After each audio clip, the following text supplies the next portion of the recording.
What up, people? What's good? Salute. Yes, sir. Yo, what's good, everybody? Salute to the tribe. We're hip hop and comics and hip hop. We're a niche channel. Reserved for the best. It's super dope. I do sell comics. Check me out on Instagram at 6th_element_comics.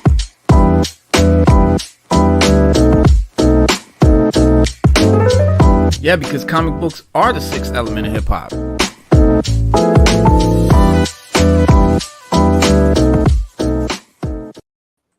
What's good, everybody? It is the sixth element of hip hop. I am your host, Reno Noir. This is your co-host, Sada, in the building. What's good, Sada, and Stu Dog as well. Man, let me let everybody up in here. What's going on with my thing?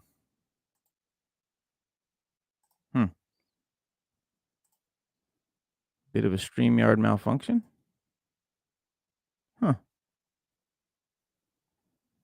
Interesting. Oh, am I back? Yeah, what's up?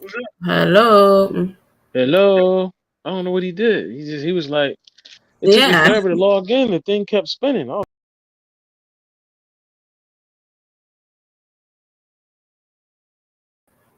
Hear me right? Okay, I'm in.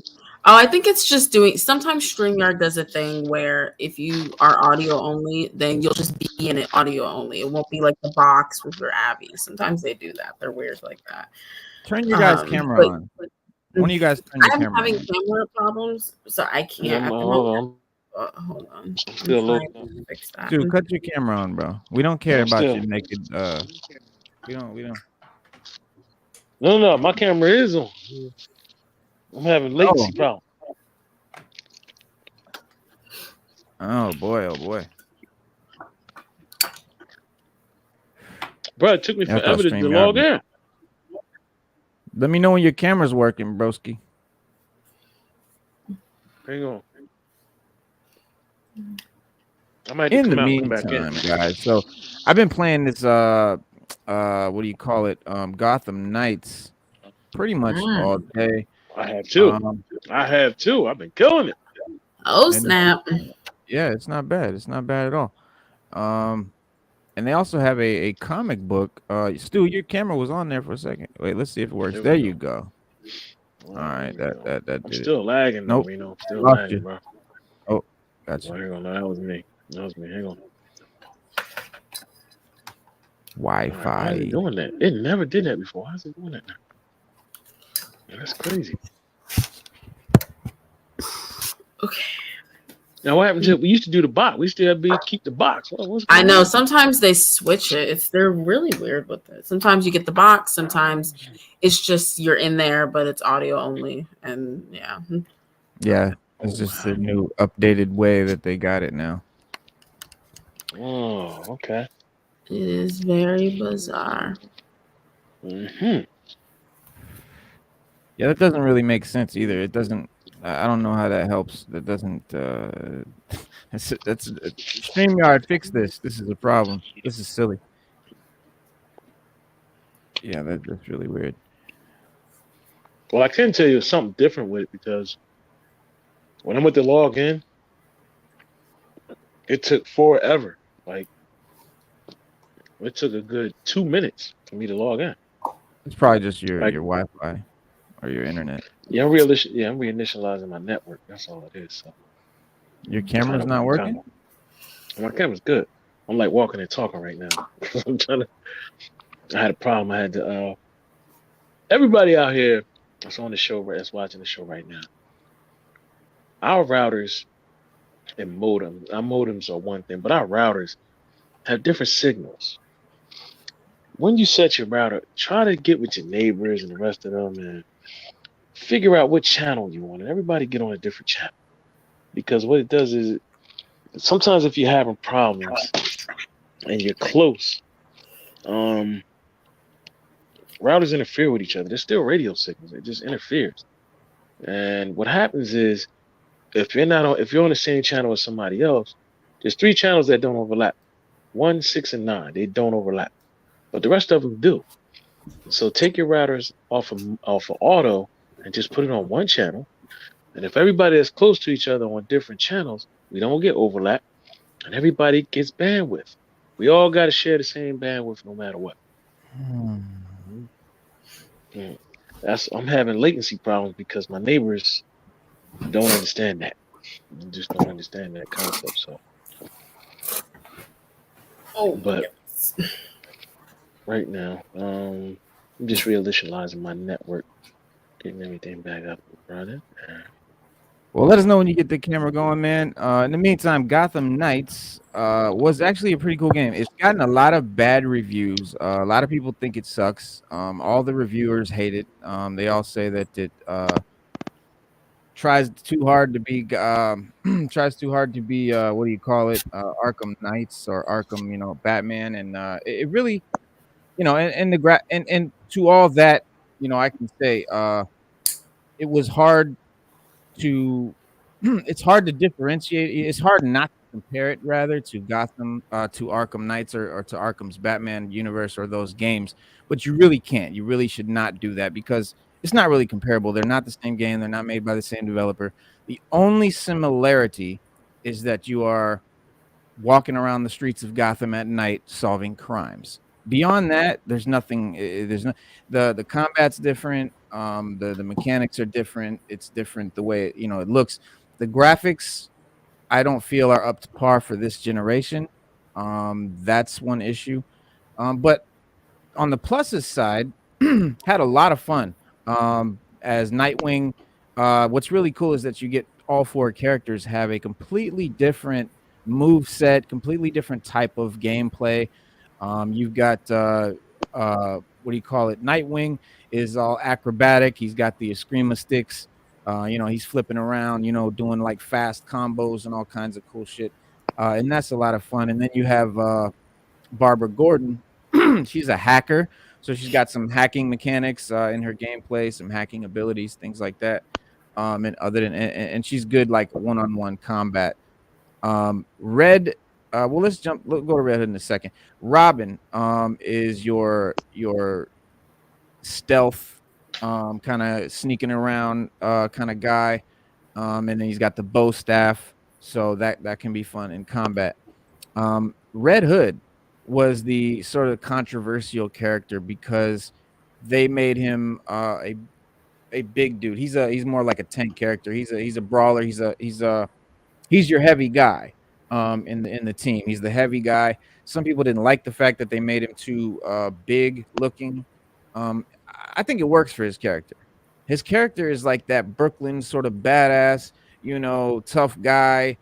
He don't have no problem pulling out some pistols and shooting. I mean, he's a tough dude, and he was not really ever drawn to be a real big bulky character. But if you were gonna make a game with four, Gotham family members, and Red Knight could definitely, if you had to pick one, fill the big guy. If you have your hacker, your stealth guy, your acrobatic, fast fighter, and then you got your heavy hitter. So he fills that gap, or he fills that role rather quite well. He's a lot of fun to play. Like I said, he's a heavy hitter, so his attacks are bigger and slower, but a lot of fun. I think I had the most fun with Nightwing though. Nightwing was the most fun because I just love. I mean, I love Eskrima, Kali, the fighting style. Period, like in real life martial arts. Well, that's the two sticks. And so it's fun. The combat with that is dope. And like I said, he's more acrobatic. So he's a little bit faster. And doing cool stuff like jumping up and grabbing dude's head with your feet and flipping them and tossing them, and it's cool shit.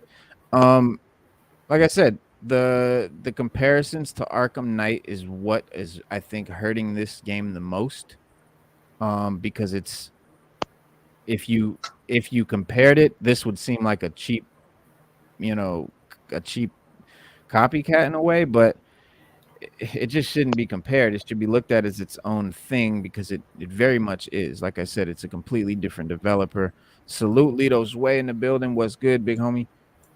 I don't know how long the game's been out, or how many people have gotten to play it, or I whatever? think it hasn't been out that long. No, a few days or something No. like that. Yeah, it's only been a couple days, no Yeah. longer than a week. Like Gotham Knights. Yeah. It's been out about a Yeah. week.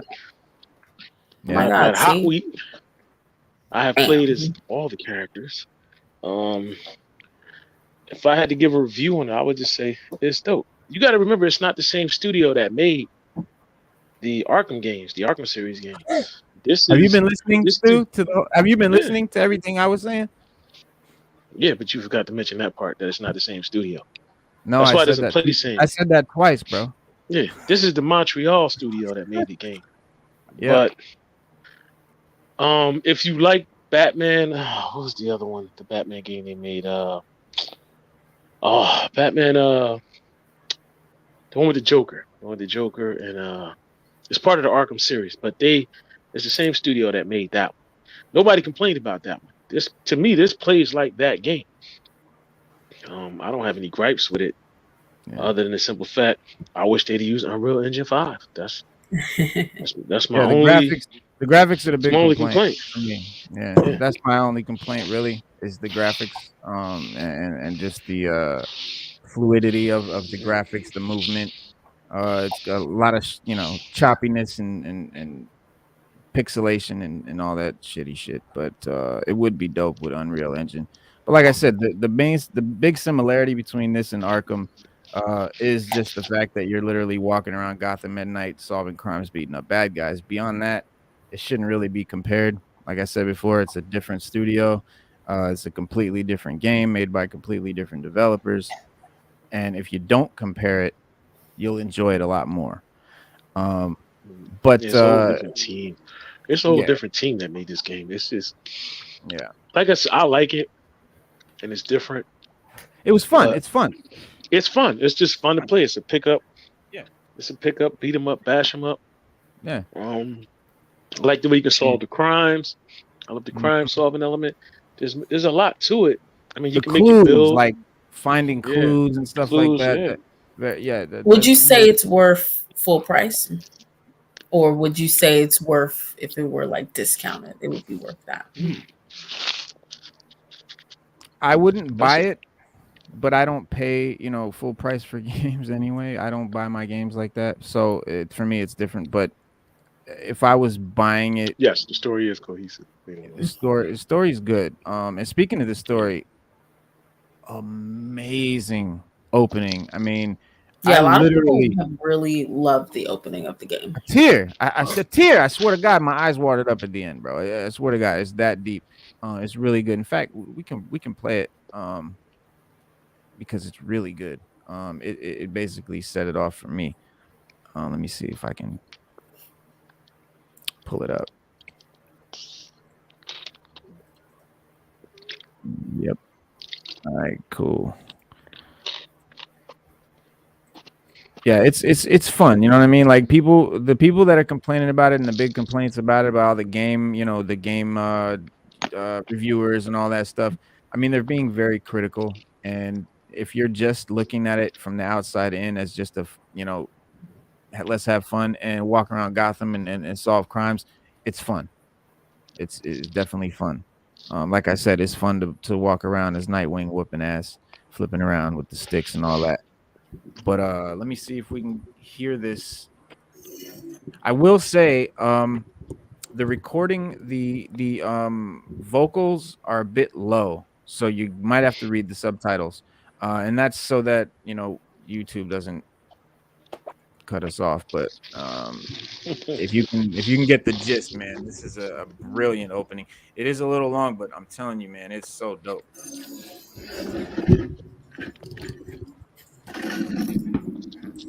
Affleck. I feel like that's based on Affleck. I'm dead.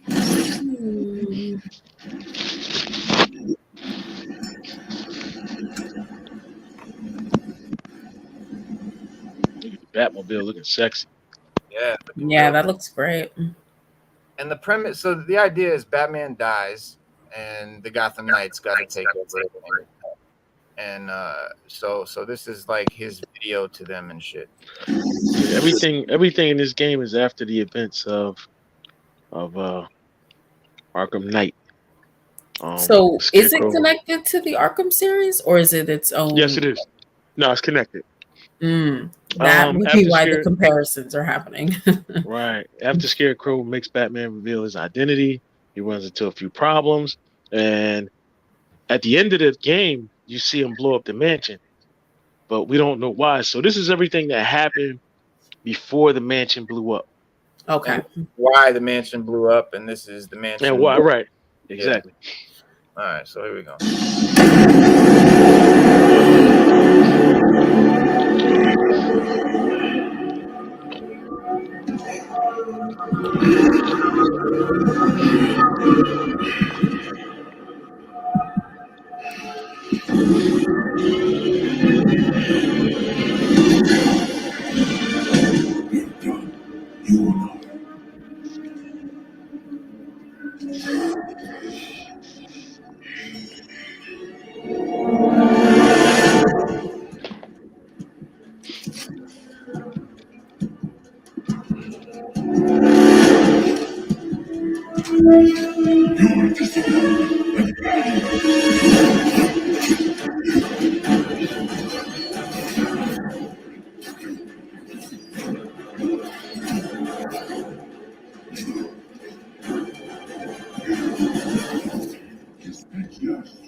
Corruption still flourishes in Gotham, lurking in every shadow. You don't need to admit it. You know it's here. Race out. Did you think you could keep it from me?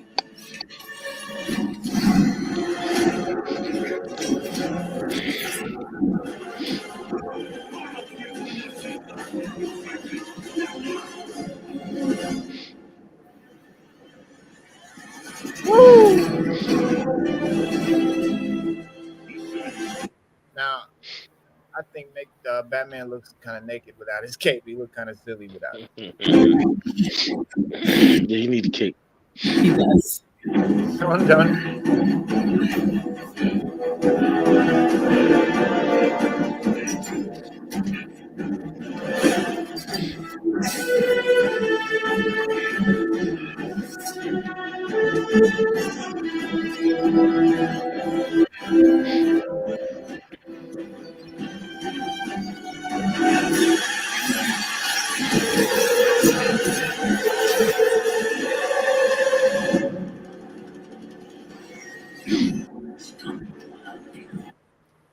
Can the chat hear what's being said in the video, guys? Let me know in the chat if you can hear it, because I can do something else if this ain't working.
Yeah, he giving Reese work.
So he kills. So Batman. He says, you know, that Roz was like, you know, I made you my heir. You know, I could have, you know, it could have put you in the Lazarus pit, and you wouldn't be dying right now. You know, and Batman, you know, and Bruce says, unlike you, I'm not afraid of dying. And he grabs his sword and pulls it into his chest to get him closer. Headbutt kills him.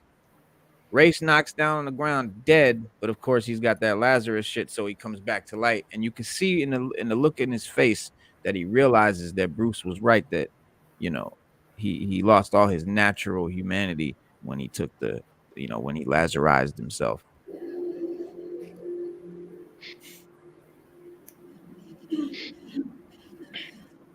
Bruce dying. He knows he's dying.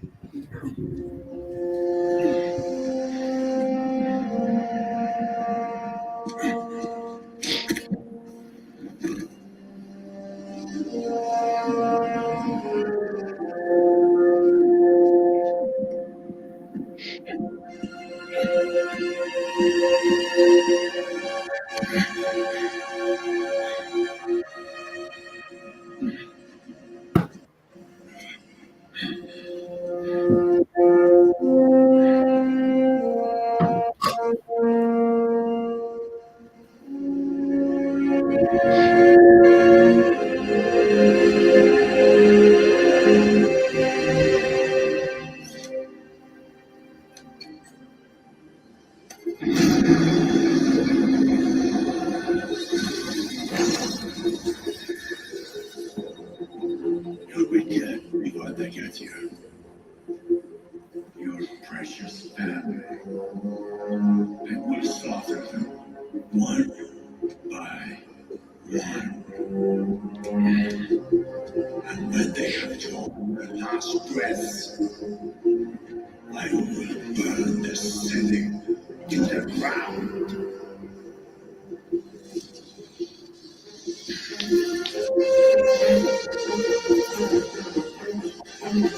You won't get a chance.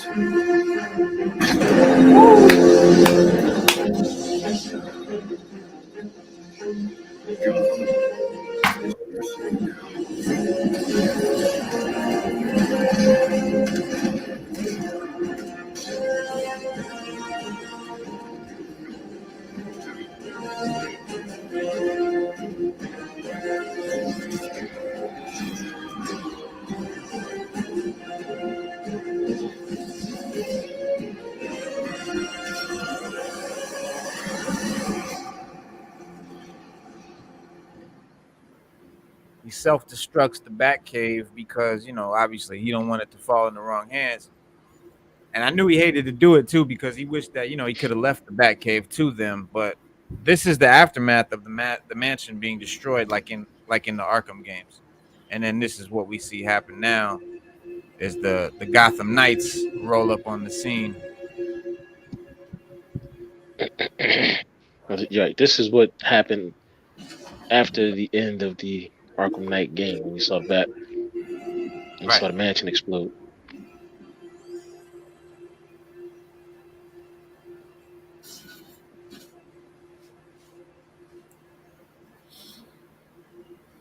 If you're watching this, I'm dead. This is a code black. This message was automatically triggered when I destroyed the cave and everything it contains.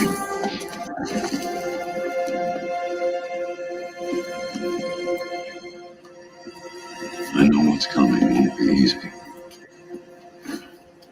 There.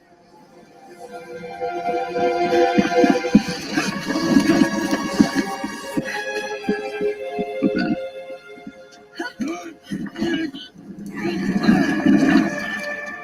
nothing we do is easy.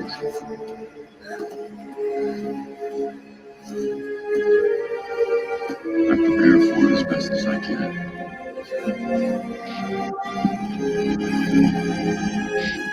I know you have to. I'm sorry it's come to this.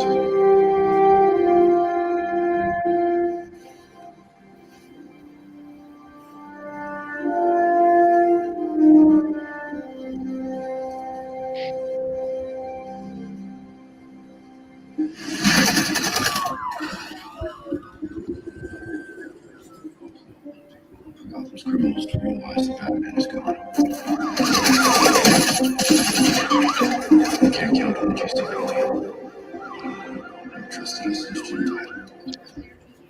So he's saying that he's saying that they can't trust the police because since Jim Gordon's died, he hasn't been able to trust them. And but that was the scene that really kind of brought a tear to my eye. Obviously when you're by yourself and you got the lights off and you're zoned into the game and you're playing the game, it's much more, you're gonna feel the emotions and all that. But super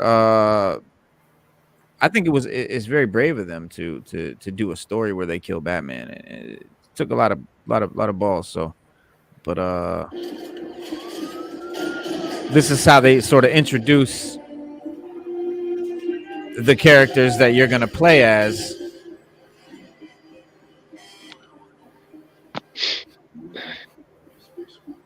He leaves them the Belfry as a base of operations. Some of the technology is outdated, but it has the gear you need in all of my files.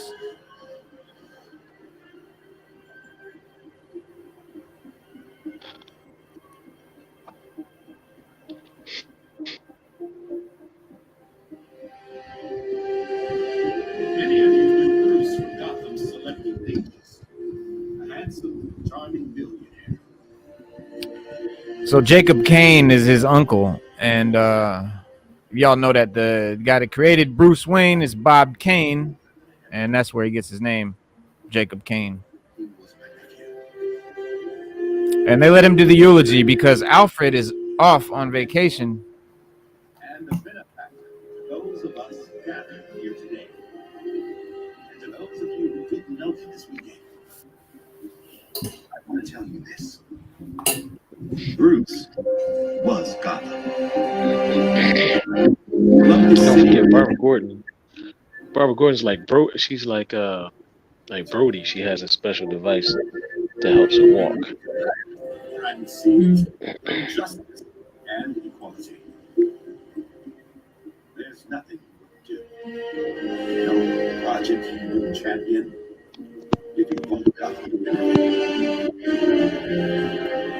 And I think in remembering that, we remember Bruce as he truly was.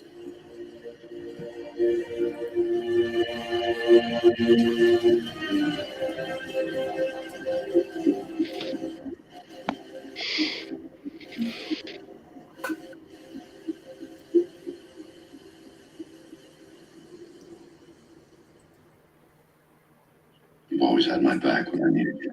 You always had my back when I needed you. I know you'll keep Gotham safe.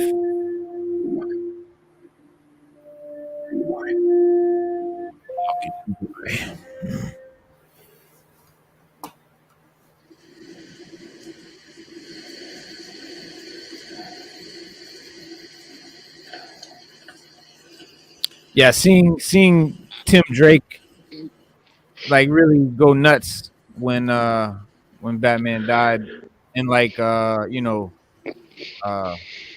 Hood like having to hold him back. It was very emotional. Very well played out. Very well written. And this is sort of where they set up the characters, and you get to sort of choose who you want to play as first. What you'd expect.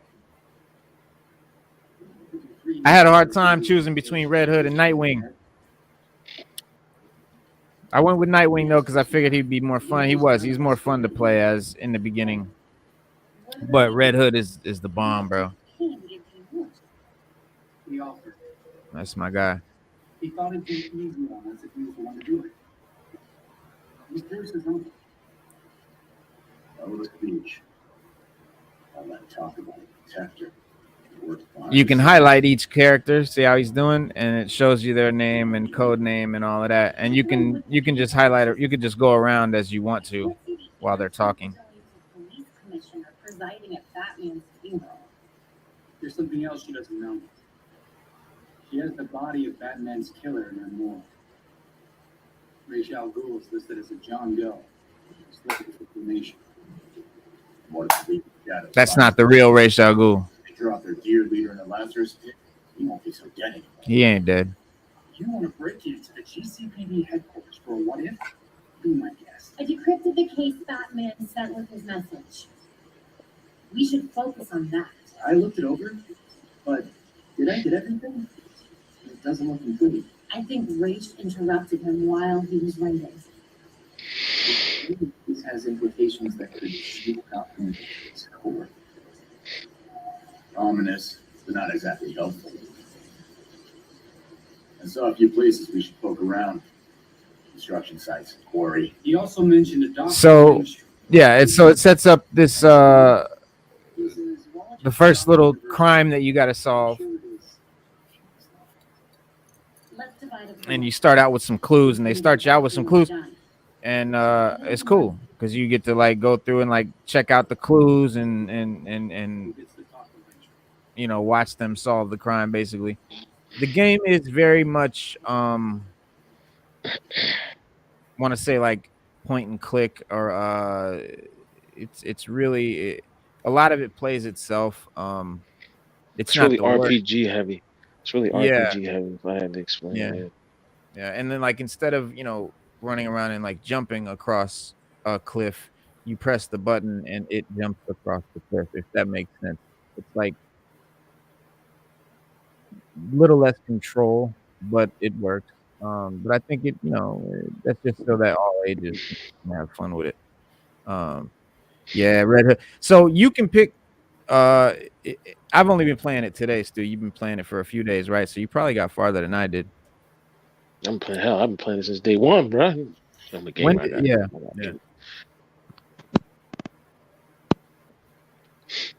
Did you buy it?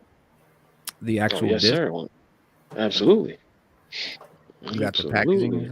Yeah. Hell yeah. Hang on. Do I had a packaging? I still got my lunch money from the third grade. Oh, shit. Hang on 1 second. While he looks for that, the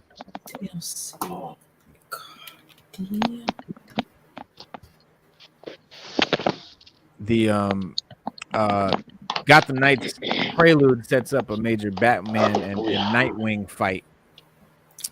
So let's see, did he oh, there it is. So yeah, PS Fizzle, Gotham Nizzle, boom, ping, ping. Yeah, so to answer your question, Sada, is it worth full price? You would have to ask Stu because he knows, because he paid. Do you think it's worth the full price, or would you in another world have wait bought for it it to go down? Yeah. Or do you think they should have just started it at $50 instead of 70?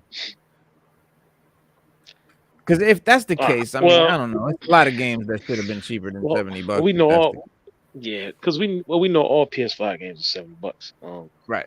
That's because of development costs and all that. We get that. I put it to you like this: with the holidays coming up, if you can wait, I'll put it on my Christmas list. And get it that way. And it's gonna go on sale around then.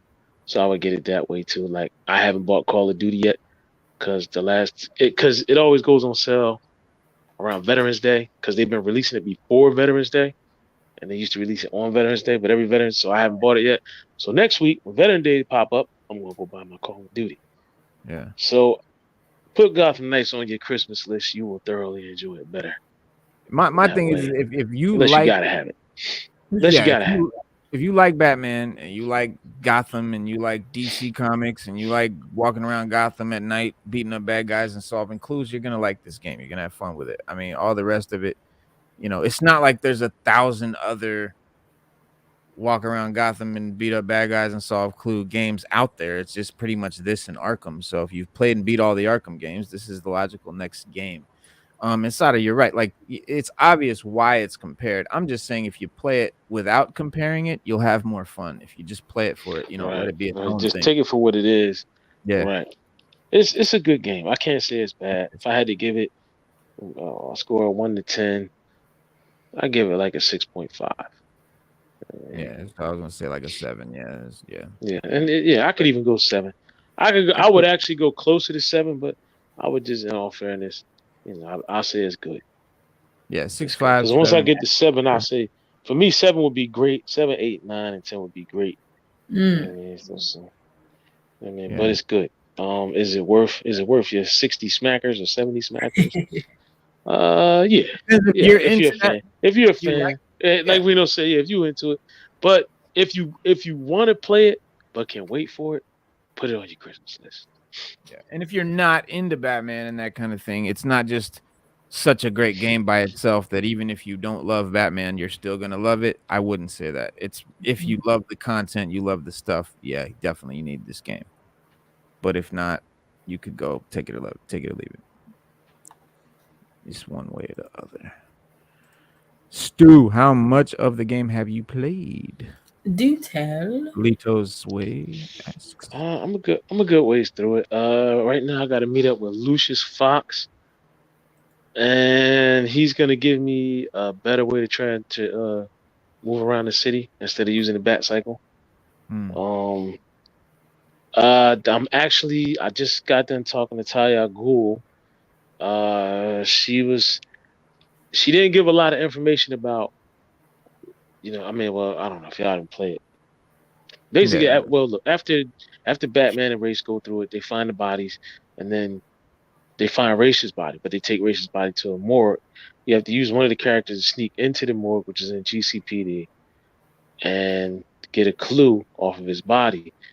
But when you get there, Talia's already there, and she incinerates his body. Now all the Arkham Knights are like, yo, why would she do that? All she had to do is throw him back in the Lazarus pit. He came back alive. Like, so they incinerated his body. Like, why she just killed? So she takes a knife, but they don't believe it's him. So she takes a knife, throws it.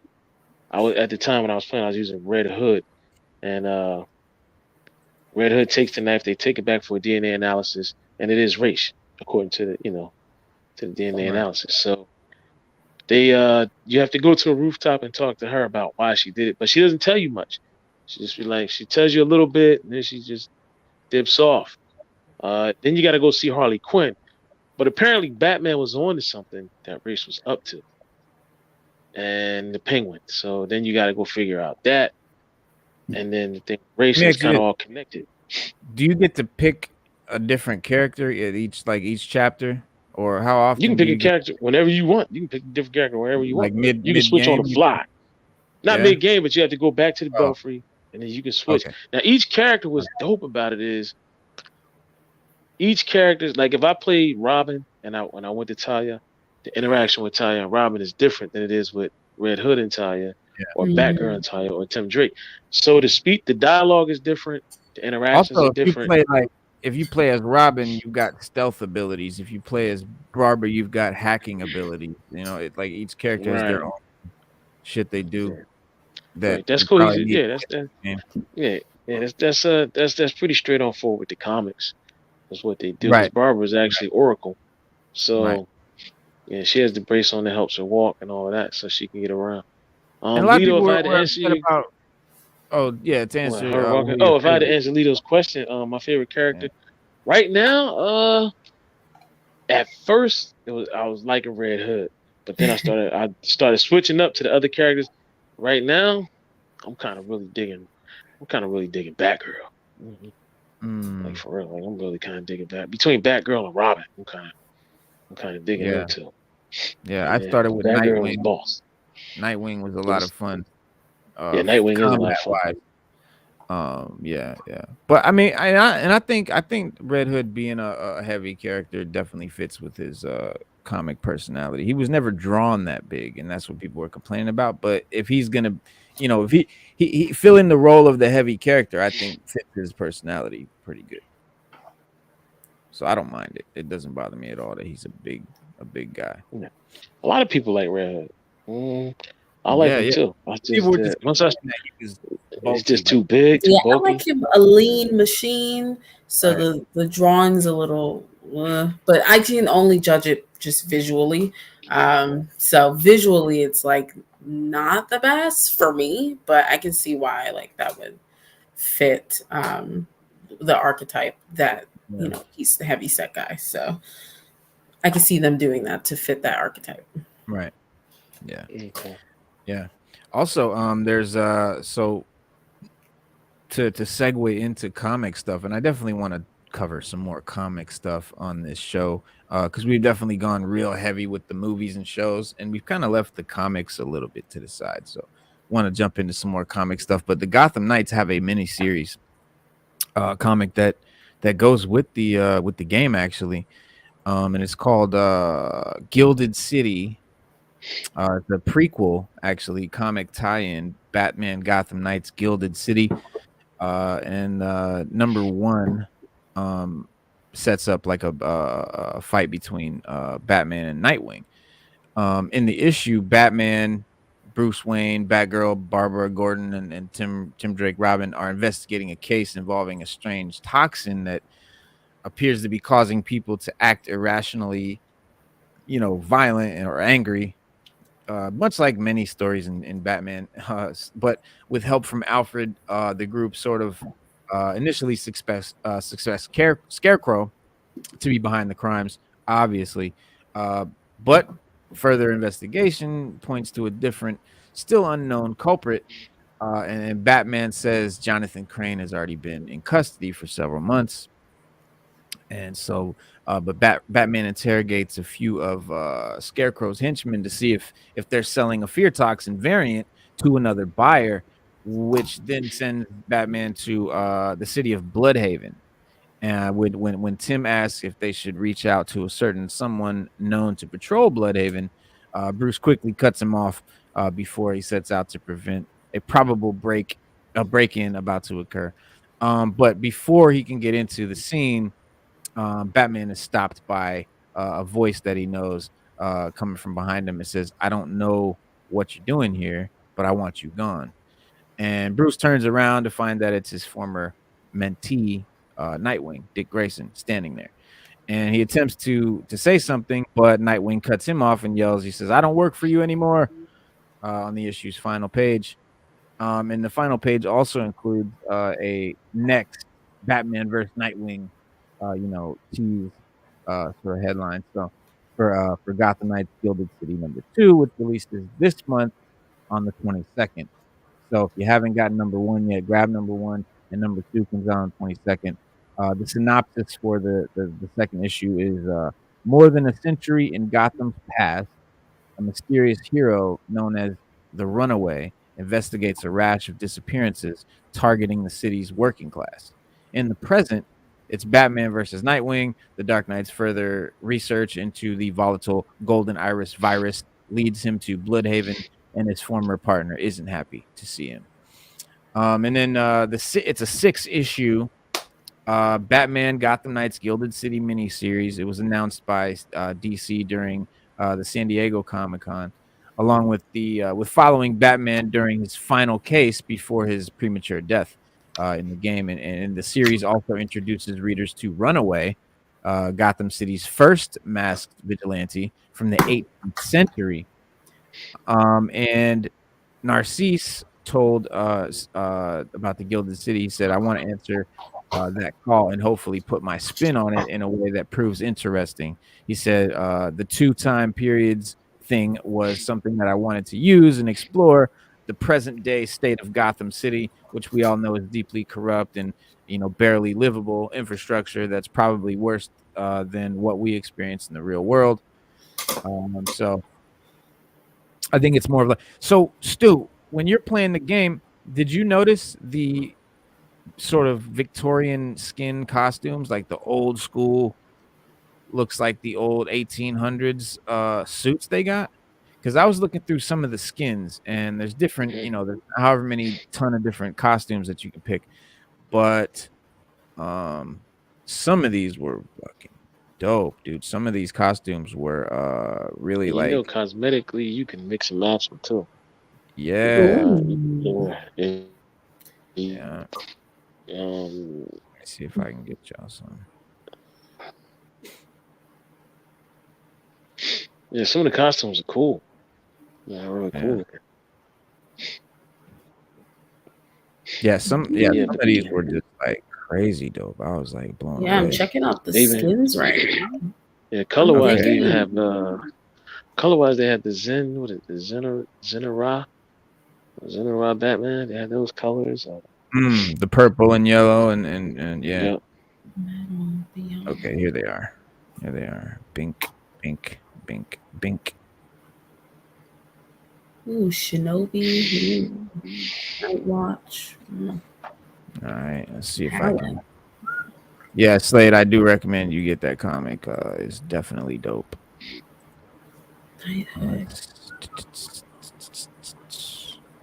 All right, cool. I can show you these skins are dope, and I think this is what the comic is talking about as far as when it's talking about going back in time and doing the Victorian, you know, 1800s stuff, and this I think that's what these costumes are for, and from this sort of storyline that's hopefully that's hopefully somewhere in the game, but hopefully this is for the comics too. So these are the suits. All right, so this is badass Red Hood's That's the Victorian Victorian. joint that you was talking about. Yeah.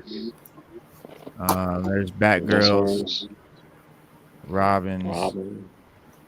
and Nightwings. I love Nightwings. Oh yeah, those are the Shinobis. It looks like that's the name for it. It says it pays homage to Japan, showing a much more detailed mask and clothes style. Oh, You sure that's these ones? hold on, let me see it again. The Red Hood one, because that's the one I'm looking at. Oh, this is the Red Hood one. That's the It's Red got Hood like one. a trench That coat. mask would be like a Shinobi mask. Yeah. They Oh, also, kidding. That one's the privateer one. That one's the Okay. privateer. Yeah. That's what. Yeah. But one of them is the Shinobi, but that one's the privateer. Yeah, these are so they're really dope. But yeah, but I'm thinking that's what those are is the Shinobi or whatever. I guess that's from the comic. Privateer. Privateer, yeah. Yes. From the comic joint. That's pretty cool. But it's called Gilded City. So yeah, Batman Gotham Knights Gilded City. Number 1's already out. Number 2 is coming this month on the 22nd.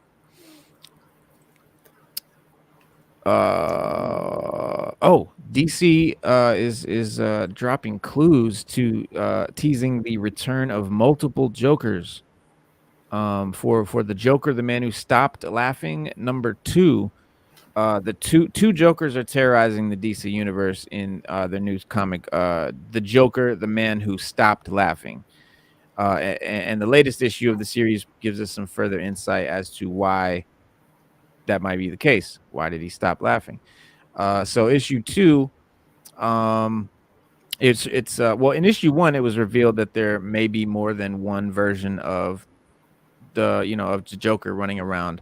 When one bloodied Joker pulled a scarecrow-like mask off their face and emerged out of a restaurant bathroom, while the other appeared in a live television broadcast across the United States.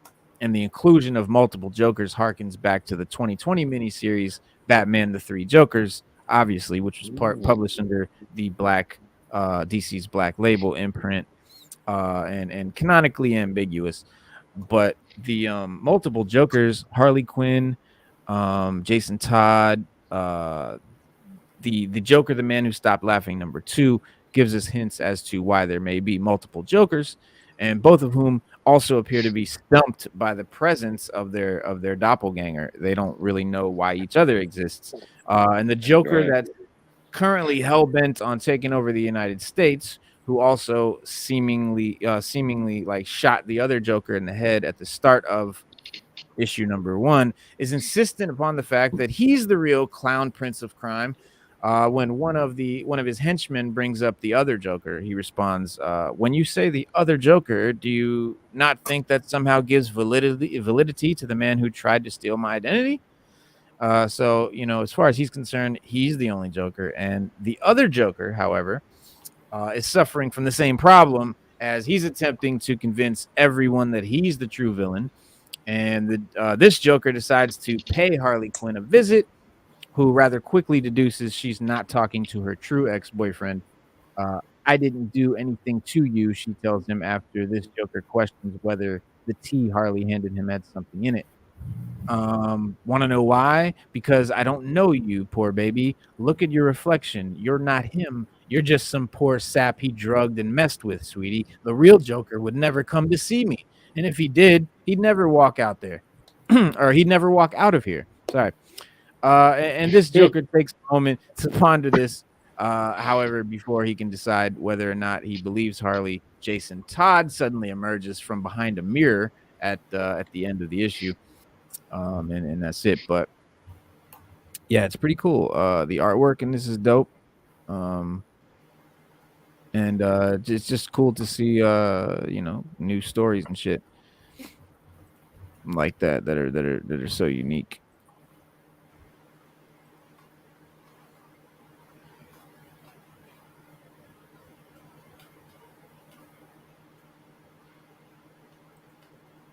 Oh, this is cool. Old Man Bane. Ooh. Yeah, so Old Man Old Bane. Man Bane. Yeah, bro. I love the Old Man stuff. I love the Old Man Hawkeyes and the Old Man Logans and the Old Man this and that. The Bane focused one shot of the Batman One Bad Day saga is bringing Old Man Bane to the DC universe. So details for the issue have been revealed by the January 2023 solicitations for DC Comics. It's called Batman One Bad Day Bane. So there's going to be Batman One Bad Day Joker, Batman One Bad Day Batman, Batman One Bad Day Robin, Two-Face, Two-Face, Penguin, Penguin, Mr. Freeze, Catwoman. Yeah. Right now, I think they're up to Two-Face. I think they're up to two. I have all three.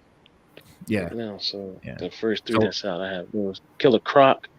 They're doing Killer Batman's Croc. whole rogues gallery. The whole gallery, all of them. And Bane #1 is set decades in the future. Is focused on Bane as a washed up wrestler, luchador, reliving his glory days.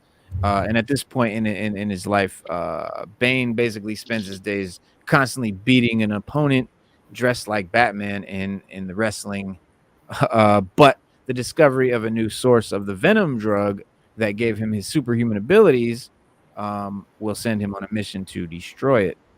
And it's on sale January 17th. So little ways to go. It is a 64-page one shot, so it's a big joint. And there's going to be some cool covers. You'll have your 1 in 25 variants, 1 in 50s, 1 in 100s. You'll have your platinum cover. Nobody that I'm really excited about, except for the Jim Lee, is doing a variant cover as far as variant covers go for this one. But yeah, broke the bat. He's one of the only villains to ever truly vanquish the Dark Knight. But is that all he ever accomplished? So this is the synopsis. Decades from now, Bane is a washed-up wrestler reliving his glory days in the ring, defeated someone dressed like Batman every day. But when he discovers there's a new version of the Venom in the world, he'll do anything he can to shut down the facility it's coming from for good and make sure that no one takes the poison that ruined his life. An epic saga set throughout Bane's life, expanding on the hopes, dreams, regrets, and failures of one of DC's most legendary villains, brought to you by the iconic creative team of Joshua Williamson, who did Dark Crisis on Infinite Earths, The Flash, and Howard Porter, who did The Flash and Justice League. You know what? Speaking of that, that Dark Crisis on Infinite Earths, what was that? I was reading something about that just earlier.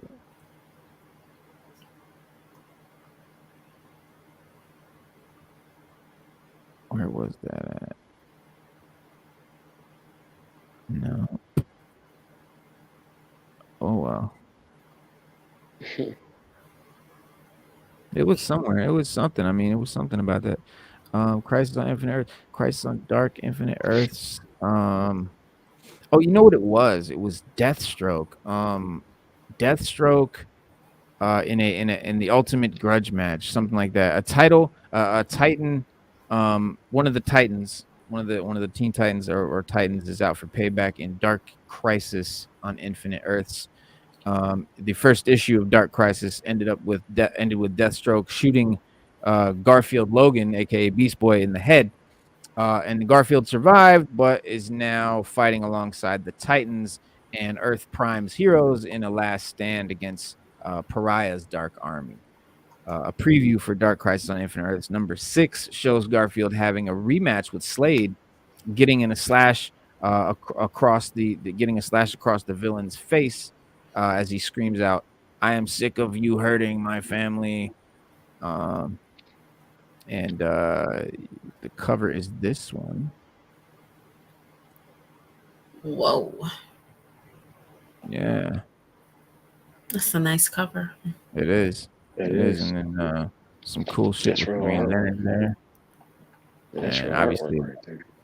oh man, crazy artwork, dude. You got this super dope melee battle. You can see everybody up in there. Lex Ooh. Luthor, Black Adam, Spectre. I mean, you name them, they're in there. Even Mr. Cold, Dr. Cold, or whatever his name is. And Mr. Freeze. Mr. Freeze. Well, no, I know you got Mr. Freeze, but who's the other one? Captain Cold. Captain Cold. Yeah, Captain Cold. Yeah, you see Captain Cold right there. And you can even see Doomsday up in there. So yeah, everybody's in there. Yeah, Doomsday up there fighting dudes off. Spectre. Yeah. Oh, Spectre. You see Spectre. And that's Dark Crisis on Infinite Earths number 6. And that comes out this month on the 8th. So that's just this Wednesday. You can grab this one. Super excited about it. The fate of the multiverse depends on the young heroes of the DCU as they clash with Deathstroke and the Dark Army. Can the resurrected Justice League race home to Earth Zero in time to join the fight, even if it could mean that not everyone gets to return? And what dark powerhouse rises on the battlefield? Do not miss this incredible breakneck battle royale. Williamson said during an interview, issue 6 is one big over-the-top fight scene, which is evident in the panels here. A double-page spread here showing DC's legacy heroes sort of duking it out with the villains that are enslaved by the Great Darkness. You've got Superman, John Kent, trading blows with Darkseid. Nightwing standing his ground against Black Manta up there. The Flash, Wally West punching Captain Cold in the jaw. Other displays of energy blasts, super powered brawling. But before Garfield, Deathstroke is seen begging Pariah to release him from the Great Darkness control. The two serving as the main villains of Dark Crisis. But Pariah has been using the deaths of the Justice League to power his restoration of the infinite multiverse. And Deathstroke behaved as his puppet on Earth and enslaving other villains, and working to bring about another crisis level event. But Pariah refuses to free Deathstroke, though, telling him, he says, "You will get your way as soon as the world is gone, the world and its heroes are gone." So, but, what's left to look out for? You've got a few issues left to read from the event. I know, obviously, this is issue 6 we're talking about. The event does wrap in December. But books that have yet to release from Dark Crisis include Dark Crisis Worlds Without a Justice League Batman number 1, Dark Crisis Young Justice number 6, Dark Crisis The Dark Army number 1, Dark Crisis Big Bang number 1, Dark Crisis Warzone number 1, and the event's finale, Dark Crisis on Infinite Earths number 7. So, which releases on December 20th, and the cover for the final issue teases the dawn of the DCU and promises to launch the universe forward into 2023. Yeah. Very cool shit. Some more cool shit that's happening is we've got a really cool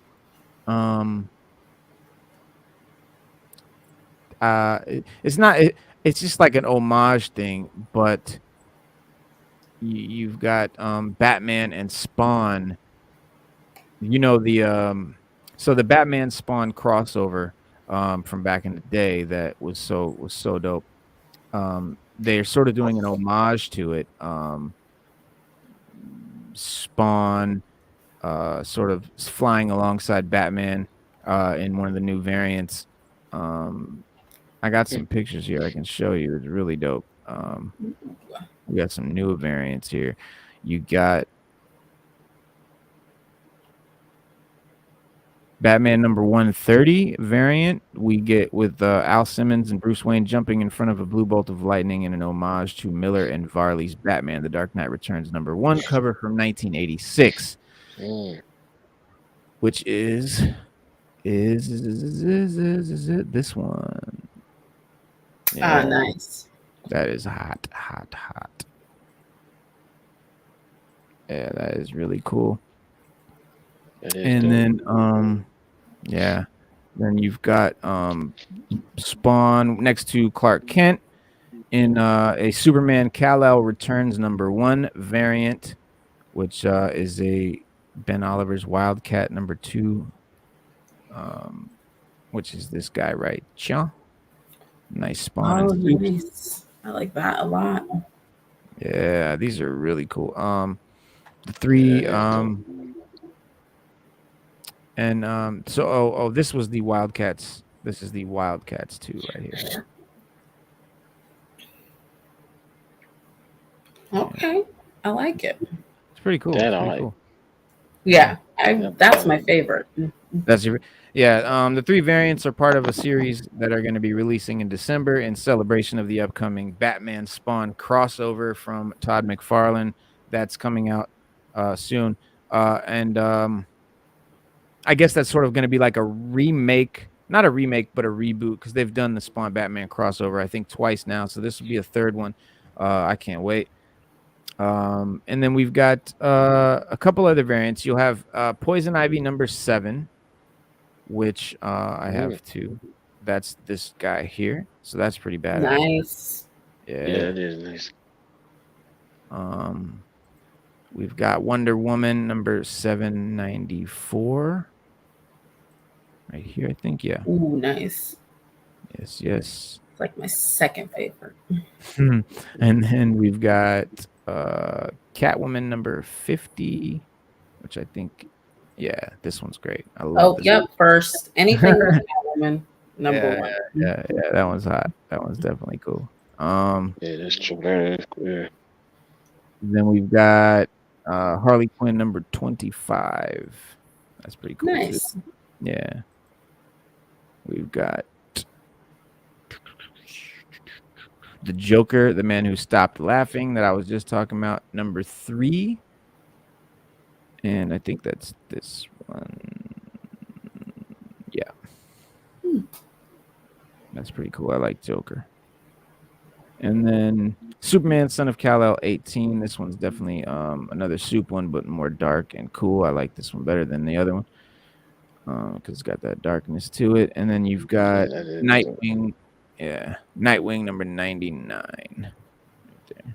Oh, I kind of like that. Yeah, it's pretty cool. I like the coloring on it. It's got a really that backdrop is the best one I've seen so far. Yeah, that moon is epic. Yeah. So this is the recount or the replay. Dope covers, man. Yeah. Dope covers.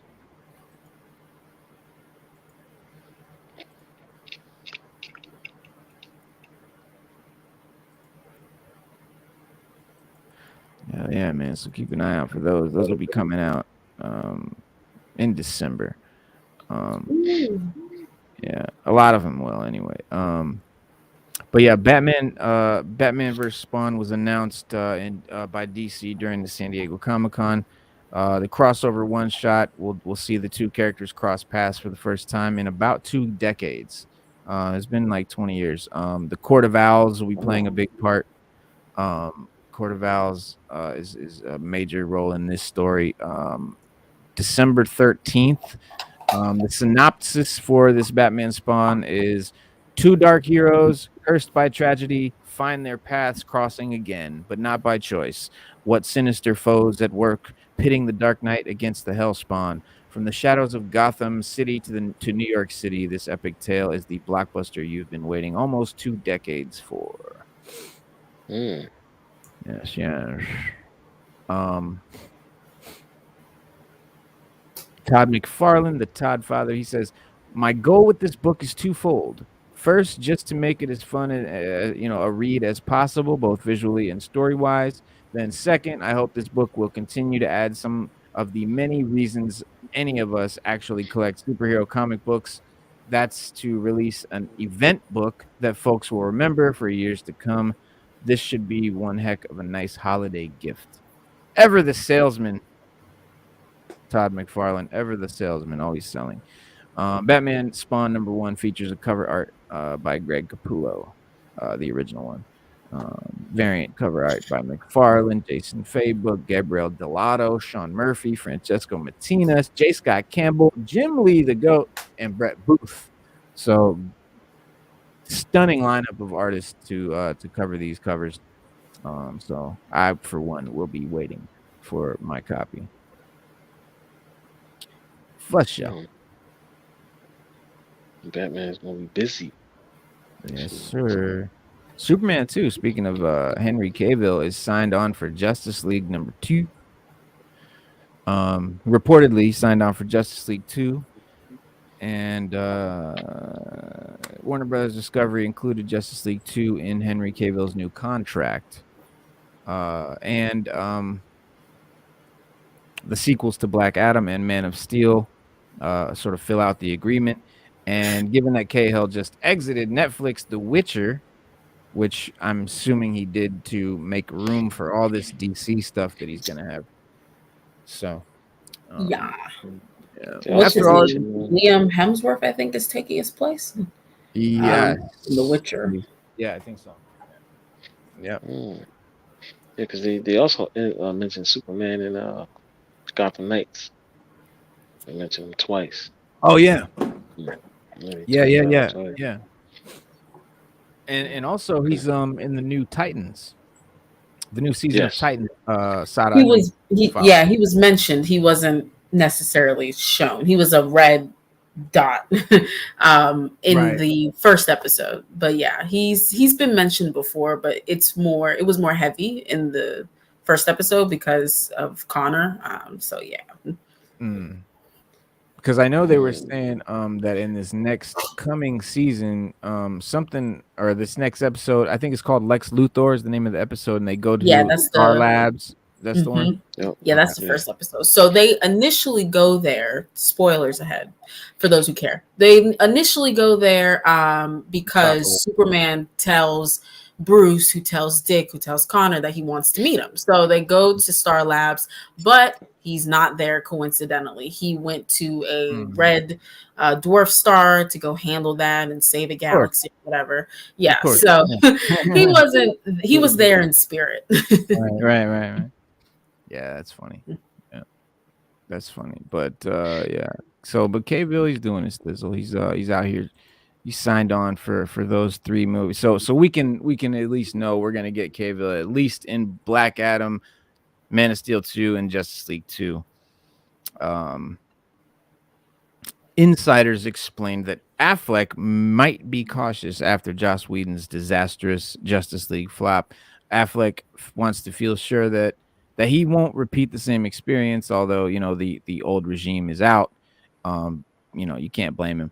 But in other words, there's nothing to be concerned about. Granted, there are lingering fears of Michael Keaton's Dark Knight replacing Affleck's, but I don't see it possible.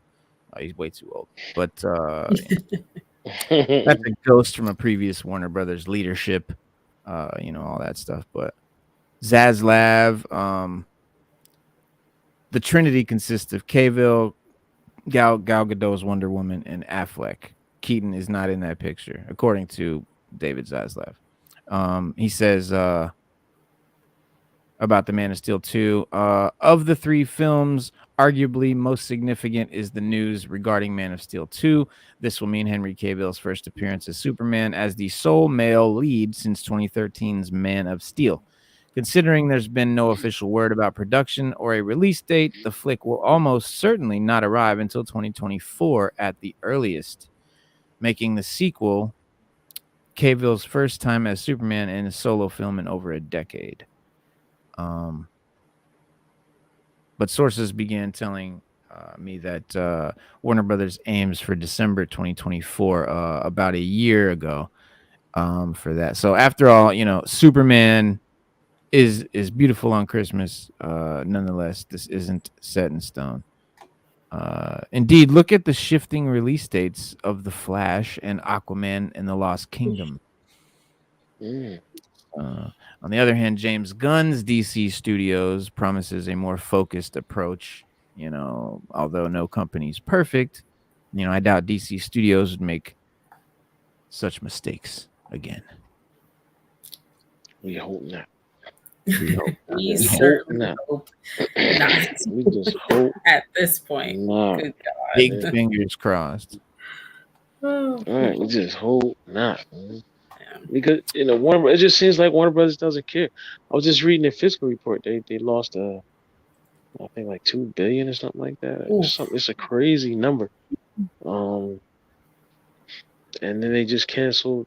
They just keep canceling shows. Oh yeah, all the shows are in danger. All of them. Yeah, all of them. Ain't nobody safe. Nobody's safe, Reno. They're like, nah. Everybody's on the chopping block. Yep. Mm-hmm. And if you film the season, you go on the shelf with Batgirl. That's how we get. I mean, I don't understand what the constraint. I don't understand why the constraints. They're so weird. Oh, I did see that Green Lantern film though. Finally. Oh, it was okay. Good. It was. I really enjoyed it. It was really. Wait, which one are we talking about? Green Lantern with Jon Stewart. The newest one. The animated. Okay. I'm glad you finally saw it. It was super good. It was really good. I really liked it. Yeah. That was good. I just wish there were a little more like Vixen, but other than that, I really liked the story. So. Mm-hmm. That was a good story. Yeah, for sure.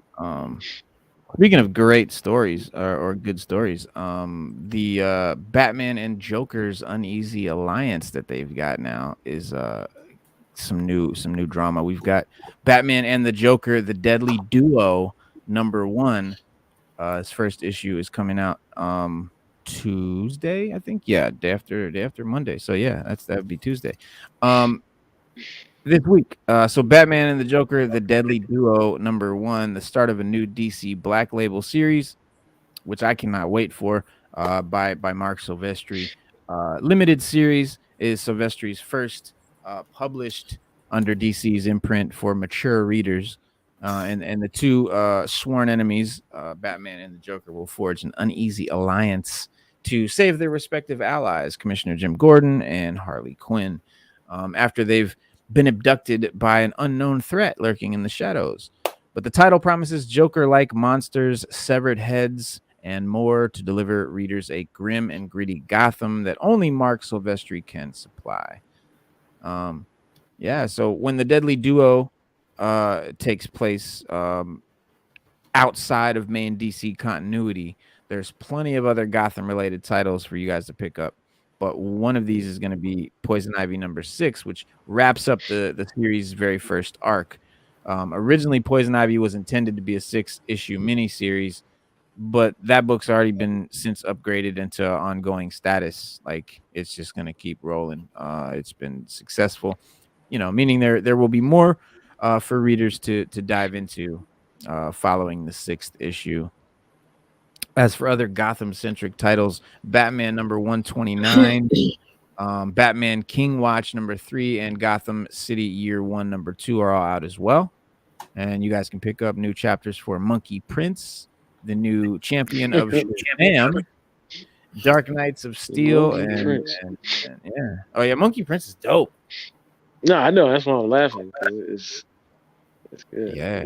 Yeah, Monkey Prince is dope. But DC is review. So, but they made the Batman and Joker thing. You know, I think is cool. Some people don't know. You know, some people have different opinions. I think it's a great idea.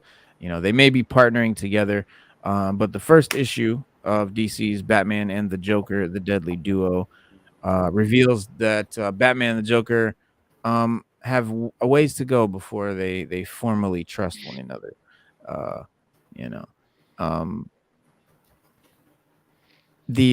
so Batman is investigating a murder case that leads him to discover some sort of monster, which bears a striking resemblance to Joker, is plaguing Gotham City, the big Joker beast.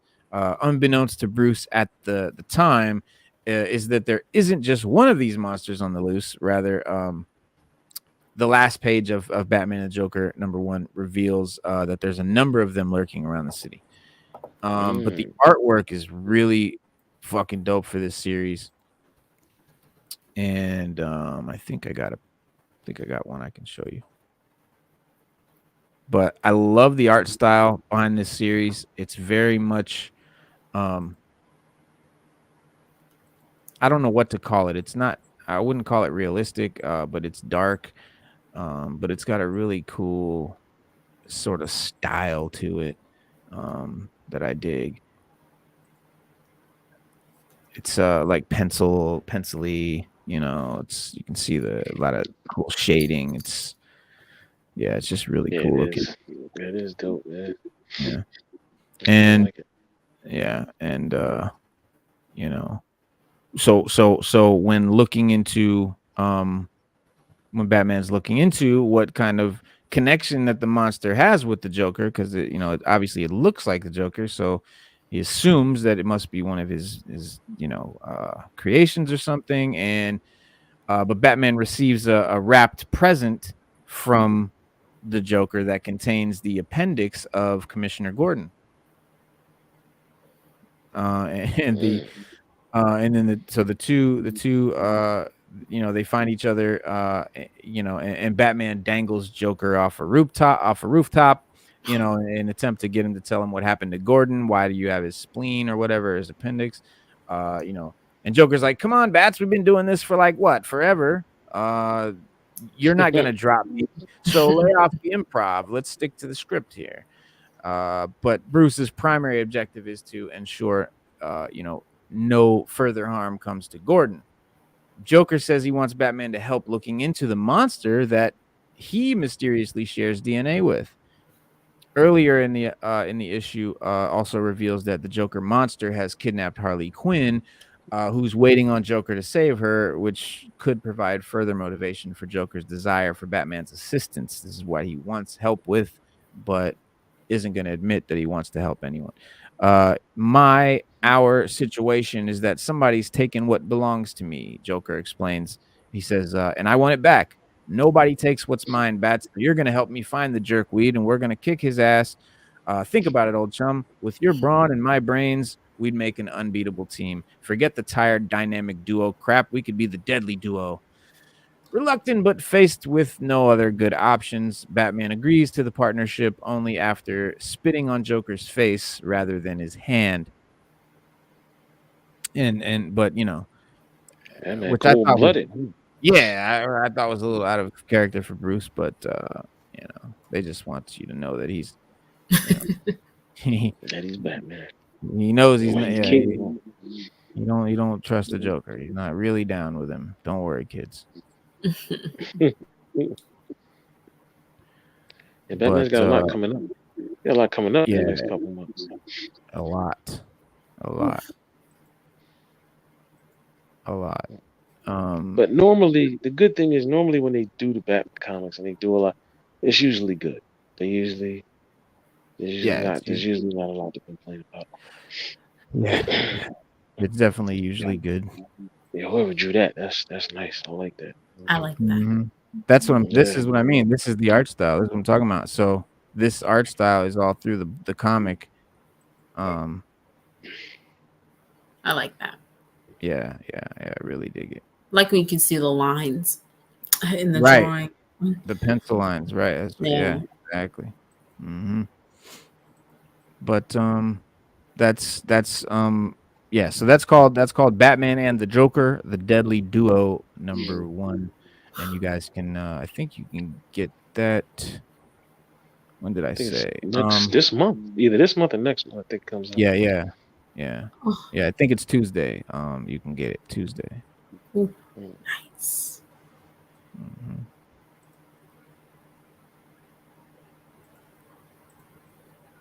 Let me see. Yeah, this one's cool too. Wait.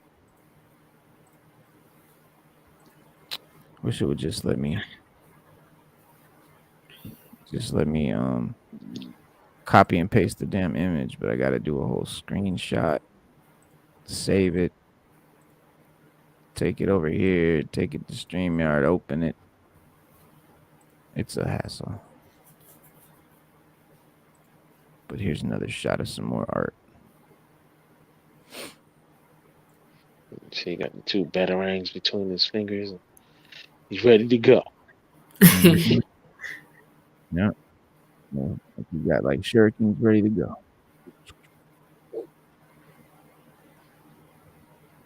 He's ready to do the damn thing. Yeah, super dope. Super dope. In the game, you know what? In the game too, they talk about Superman and the Gotham Knights. But they also, if you read the emails are very interesting. When you play the game, read the emails. They're entertaining to read, and they give a lot of information. There's one iteration where Nightwing says we have a thief in the belfry, and he goes on. You know, you think he's serious, like yo, like well, what happened? Like who's? And he goes on to say how he had a frozen pizza in the refrigerator, in the freezer, and somebody stole it. And so he's interrogating. Yeah, he through emails he's interrogating the rest of the Gotham Knights. Like, oh, like I know you. Like, why don't you just admit it? Like he'll write and say, why don't you just admit it? Why don't you just Matter of fact, I can read. Yeah, I can read them to you. I can fire it up and read them to you. But he says, why don't you just admit it? You know you ate the pizza. And then, Red Hood's like, what are you talking about? What pizza? He was like, look, just admit your guilt. Like, you know you ate it. Like, and then he's like, I didn't eat nothing. I didn't even eat no pizza. I didn't even know pizza was in there. And then he goes on to say how by saying stuff like that, you're admitting your guilt. So just come out and say it. And then he goes on and then he hits Tim up, asks Tim about the pizza, Barbara about the pizza, and Alfred. Alfred has like a witty, calm answer for the whole thing. It's really good. You got to read it. You just got to go. Yeah. When they give you the emails, you got to go through and read them. It's so funny. And then a lot of them have something to do with the story, or they'll tell a backstory for something. But it's good to just read them because it's good information. It's good reading. Yeah. Oh yeah. And also, I didn't know this. Damian Wayne's like a villain now. Yes, that's fitting. Yeah. People hate Damian, man. They can't stand Damian. I don't know why. I like him. I hate Damian, man. Everybody hates Damian, bro. They can't stand Damian. I know. I mean, they're gonna be writing letters. I know that. I hope they don't just take a poll one day and be like, should we kill Damian? Yeah. They hate Damian, bro. I don't know why. A lot of people say he's too arrogant. I mean, yeah. Like I can only go off of like the animated films because that's when I was unfortunately introduced to him. And he was just unbearable, absolutely, until the very last annoying, movie. like an annoying brat. Yeah, but it's like even more than that. Like the way that they wrote him, he's just good at everything. He has no challenges at all, barely, rarely. And it's just like that's not entertaining to watch. So yeah, I don't like that. Up until that very last movie in that New 52 universe, I just could not. Yeah. I don't like that. I don't like when they're OP and like Mary Sue with everything, but apparently he's got some evil Robins that powerful, magic type stuff. And there's a 5-issue miniseries, Damian Wayne under the evil influence of the devil Nezha, Nezha, Nezha, devil Nezha. Nezha, Nezha, yeah. a powerful and mystical Nezha's, villain. yeah, Yeah. Nezha's from the he was the demon they fought in World's Finest. Okay. Yeah. So Damian is not the only Robin that is under his control, but the Batman's 4 other Robins, Nightwing, Dick Grayson, Jason Todd, Red Hood, Tim Drake, Robin, and Batgirl, Stephanie Brown, also carrying out Nezha's bidding. In a preview for Batman vs. Robin, Damian Wayne, now suited up as Batman 666, gifts each Robin with a different weapon of power and sends them to kill Bruce, his father. And so Tim is given the cloak of Cagliostro,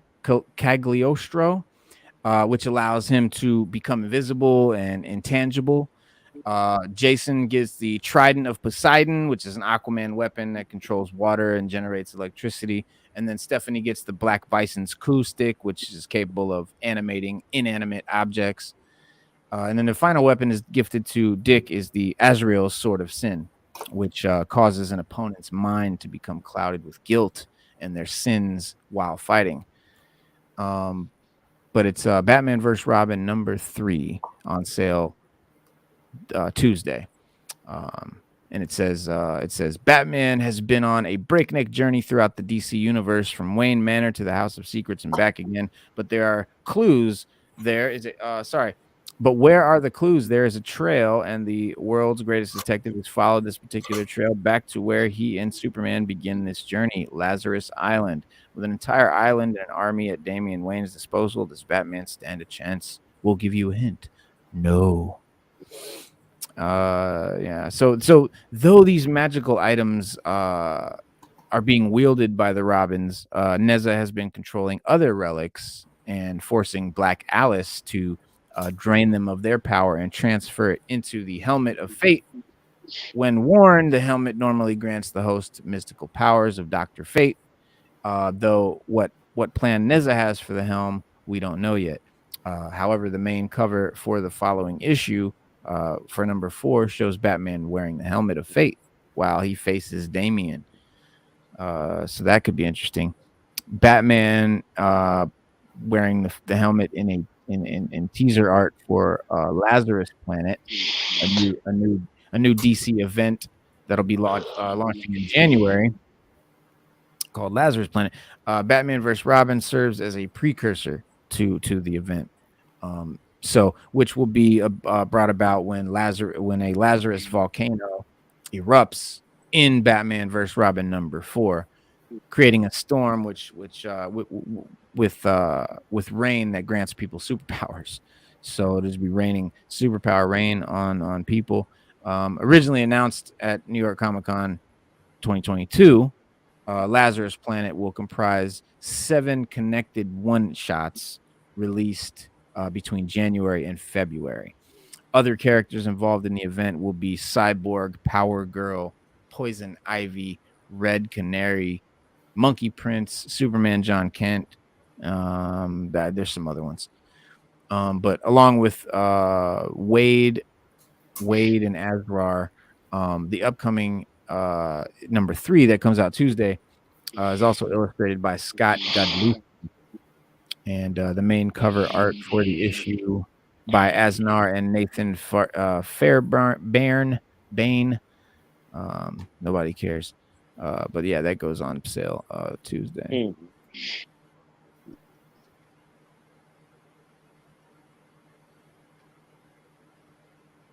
You also got New Gods, Birth of Nezha on Netflix. I haven't watched it yet, but okay. Yeah, that's what New Gods. Breath of Nezha. All right. Yeah, I think it's Birth of Nezha, something like that. New God, Rebirth breath or of. something like that. Either rebirth or birth. One. So I know it's on. I got it in my queue. I haven't watched it yet. Rebirth of Nezzer.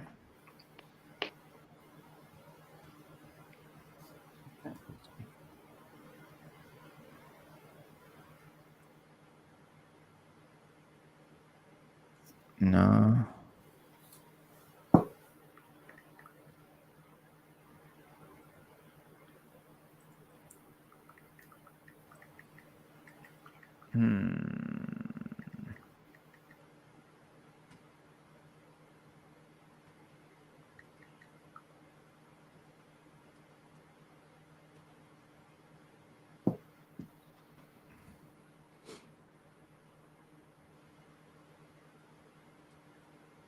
All right.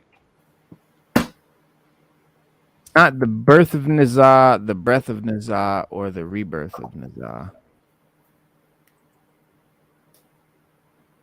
Nizar reborn.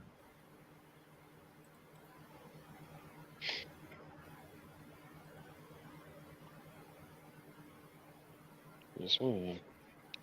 I know they got a Netflix joint on it. That's it. Oh, enough. Is it like a show or like a documentary type of thing? It's an anime. I haven't watched it yet. I got it in my queue. I just haven't watched it. Because Nezza is a Chinese. It's like a Chinese god. Yeah, you're Nezza talking reborn. about New Gods Nizar reborn. Okay. Yeah, Yeah. that has nothing to do with DC. Yes, sir. All the time, it's the same god. It's Does just it? represented different. Yeah, it's just Oh, represented different. Because it's the same Chinese god. man. Yeah, it just doesn't go into like the DC lore, but it tells you like who he is and what he can do and things like that. But it's not. It doesn't go into like like the DC. Yeah. Yeah, the whole DC thing. But it's the same guys, just represented differently in the DC universe. Sort of like how we have Thor. I mean Hercules and Thor, and it just the Hercules and Thor, but they're just represented differently in the Marvel universe. But they're Thor. Right. It's the same thing, but just in reverse. So you're saying it is a DC property? Nah, because it's because like Okay, Marvel so it's doesn't not own DC. like That's what I thought. it's DC lore. Like Marvel doesn't own Thor because Thor is a Norse Okay, god, so and they you don't can't say own. Thor is Marvel lore. It's like Thor, right? It's like Thor and Hercules. So It's just they this took a show is real world myth. yeah. So Nazar is to Yeah, they took a DC real like world Thor is myth. to Marvel, right? Right. Yeah, they But took a this real world Netflix myth and they put show their own is spin. about the god Tells you all about Nazar. it. Like Right. it's just like just like the movie. It's just like if you saw a Viking movie about Thor. That's not really Marvel, but Right. yeah, it's Thor. So like when you play God of War, how they got Thor and God of War, it's Thor, but it ain't the Thor we know, but it's Thor. Yeah. Like they don't own the rights to it, but it's just their version on the character. Yeah, this is So, about. and if you want to know more about Nazar, that's something you can Yeah. watch that'll give you a good explanation about who he is and what he does. Once you read the DC spin on it, you'll be more familiar with it. Yeah, it's a totally different thing. It's not related. Nah, they're not really. Nah, they're not the same thing. Yeah, no. Yeah. It's But they're because it's rooted. Nazar is rooted in Chinese culture. the Chinese god, right.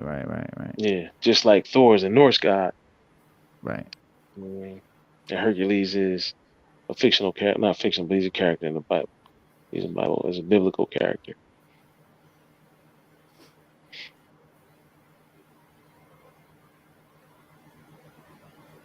Yeah. With immense strength. You know what I mean? Just like Wonder Woman has, Zeus, the god of war. Right. She deals with Zeus. Right. They have their versions of the Greek gods in DC universe. It's just the same thing. Yeah.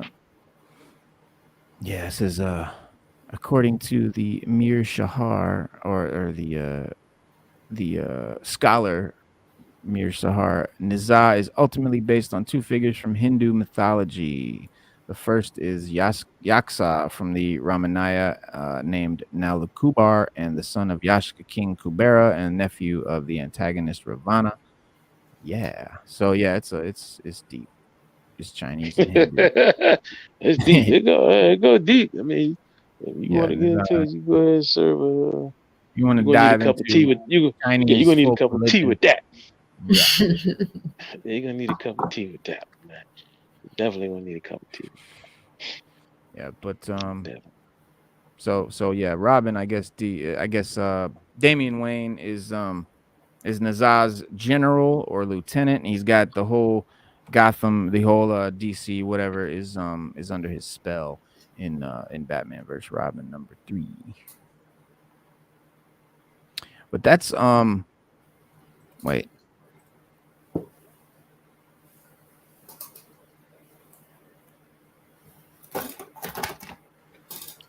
Oh, the Blue Beetles new series. The Blue Beetle series is introducing a new city to the DC universe.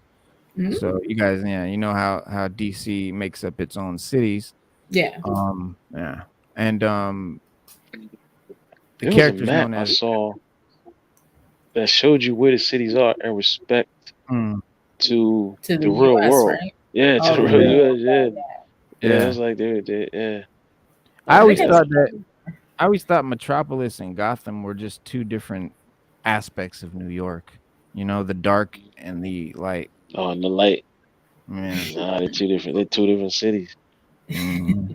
No, I know that in DC they're two. I feel like they're both based on New York, but from different angles, from different Oh, from points of different. view. Yeah.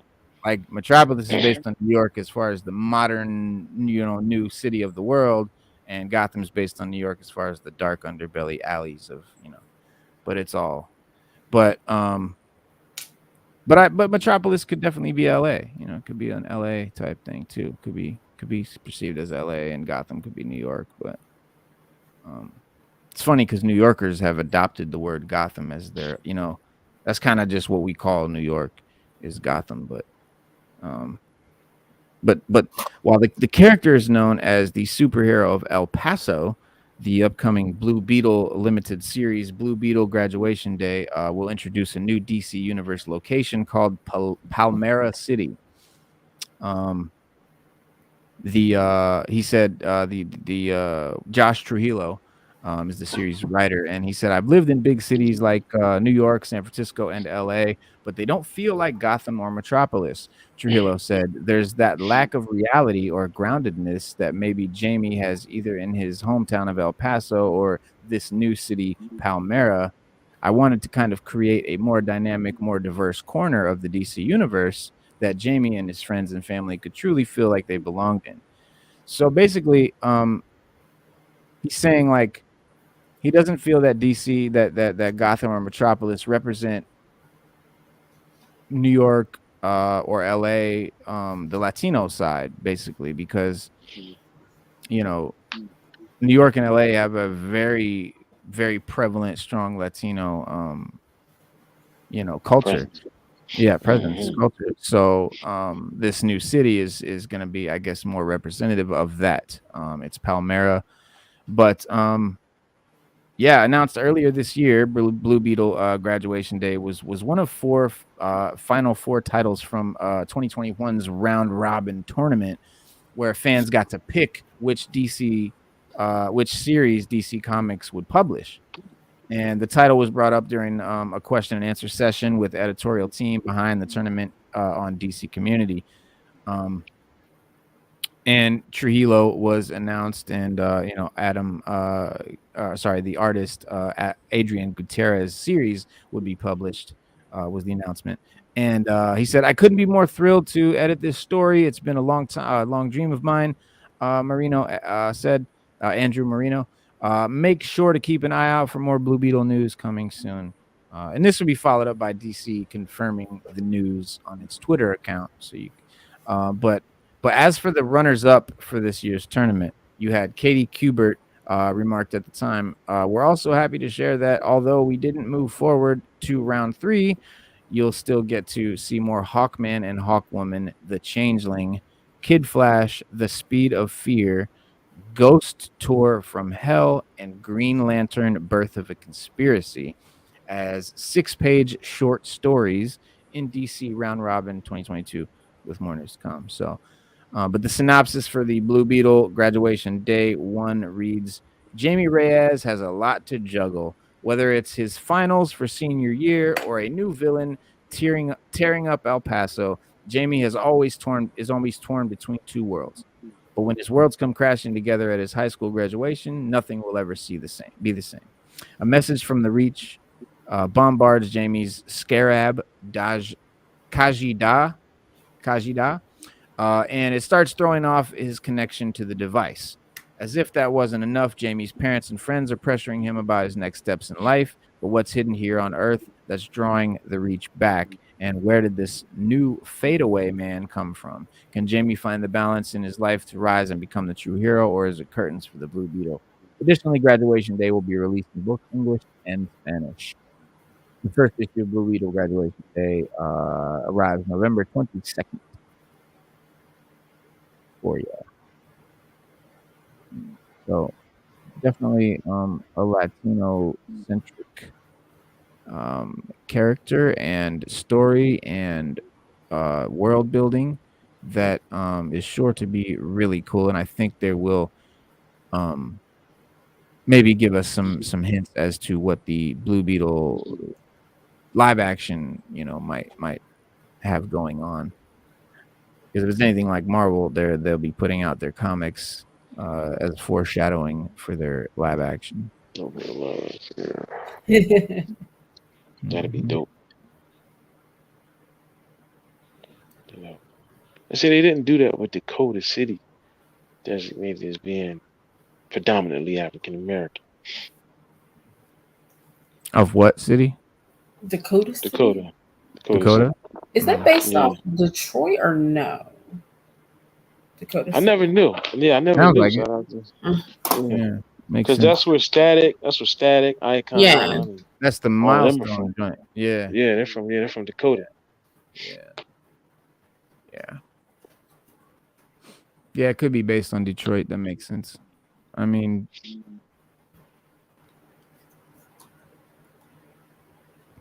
yeah, it says Detroit. Yeah. Yep. The D. Blue Beetle star responds to MCU Nova casting rumors. So there was a rumor going around that the guy that plays Blue Beetle, Zolo Maridueña, has addressed rumor that he will play Sam Alexander Nova in the MCU. Let's see, what did he say? So he said, I've heard that one before, and look, DC is the first one to pull the trigger on let's have a Latino superhero. So they're talking the talk and walking the walk. If that Nova project gets made soon, I'd love to see if there's a Sam Alexander Nova. I would love that. Getting more people in the door. We'll see what they do. Yeah. So I don't know. I would. I don't know if he's saying that he. I think he's just putting himself out there, like, oh, if that becomes a conversation, I'm down for it. So that sometimes actors do that when rumors come about of them playing a certain character.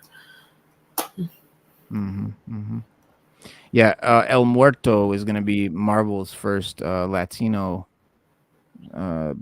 superhero film, which I mean, what a risk! I mean, what a risk! Like a completely unknown character that no one knows of. And Sony's in charge. So they're hoping it's just going to hit big, man. Yeah, that's just it. They're hoping it's going to be a hit. Yeah. Currently in development, but like you said, at Sony instead of Marvel Studios. Benito Antonio Martinez Ocasio performs under the stage name Bad Bunny. Will play Marcus Estrada de la Garcia, which is El Muerto.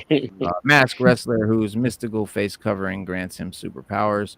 The film would be part of Sony's Spider-Man universe, the studio's live-action Marvel spin-off films focusing on Spider-Man's enemies and other supporting characters that began with Venom in 2018. Ocasio has previously spoken about being the first live-action Latino lead in a Marvel movie, explaining how that distinction makes the upcoming role more special to him.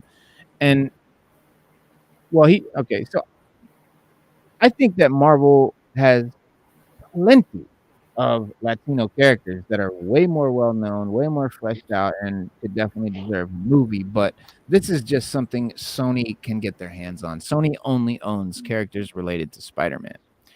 So there may not be many Latino heroes in Spider-Man that they own. So that's the answer to why they chose. Why did they pick this one? I mean, listen, guys, it's always about the contracts. It's always about the contracts. That's true. Because as far as like Marvel themselves, they got a slew. I mean, we already have America Chavez, but there's White Tiger. I believe she is. There's what is her name? She was like Spider-Man. It's Silk? AR. Yeah. You know what I'm talking about? Yeah, her. Yeah. There's her. There's some other people too, but yeah, it's because it's Sony. Their window is really small. Yeah. But yeah, I would like to see Araña. Yes, I didn't know how to say it. Araña. I have the one of the books, and she's really cool. So I wouldn't mind seeing her either. Yeah. I used to have the first appearance. But yeah, she's a cool character, and that would be cool. I guess for males, maybe they because males, I'm not sure on the males. As far can't as... think of any male Latino. Yeah. Well, I take that back. What the fuck am I thinking? Why did they sleep on Scorpion? Like, they totally slept on Scorpion. They gave us the Latino Scorpion at the end of the movie, and they've just forgot about it. About it. Yep. Oh, damn! I don't know if they're ever gonna bring him back. Oh, They're not. A huge missed opportunity. And the actor that was playing him was great. He wanted to do it. I mean, big fuck. Listen, we can't even get a Latino Bane. Yeah, we can't. Bro, like, damn, like they messed Bane all the way up. I'm like, he don't even get a luchador mask. And when he did get one, all he did was just repeat whatever Poison Ivy said. Barely intelligible. I'm like, man, this is no damn sense. No damn sense. But the mutants have plenty of Latino characters. There's plenty of mutant Latino X-Men and stuff. So Marvel definitely has plenty of Latino characters they can use. But like I said, this is Sony, and that's why they picked this character. I think because Sony's trying to come out with, like, they want to do something different and have it blow up, so that they can just totally make money off of it. Right. And that's I think that's their goal. Yeah, I mean, they are. If this blows up, they've won the lottery. So yeah, that's true. No, because Spider-Man's not going to be in it, right? It's not a character. A lot. No. Yeah, not a lot about. So at least not make it as interesting as possible, so people come see it. Yeah, and that's. I mean, Spider-Man wasn't in Venom. He's not going to be in. He wasn't in Morbius. He's not going to be in this. Yeah, he wasn't in Morbius. Yeah, he's not going to be in this. Yeah. They want this to be his own. They want this to be the next Spider-Man. Yeah. Basically, they want it to be its own thing, so they can own something from scratch. You know, the whole kit and caboodle. But Ocasio, Bad Bunny, previously spoken about being the first live-action Latino lead in a Marvel movie, explaining how that distinction makes, this role more special to him. He said, "Sometimes I can't believe it yet, but it's the result of my work." Humble brag there. He says, "The way I am, the way I work, I'm so proud, very happy about this character, this opportunity to be the first Latino.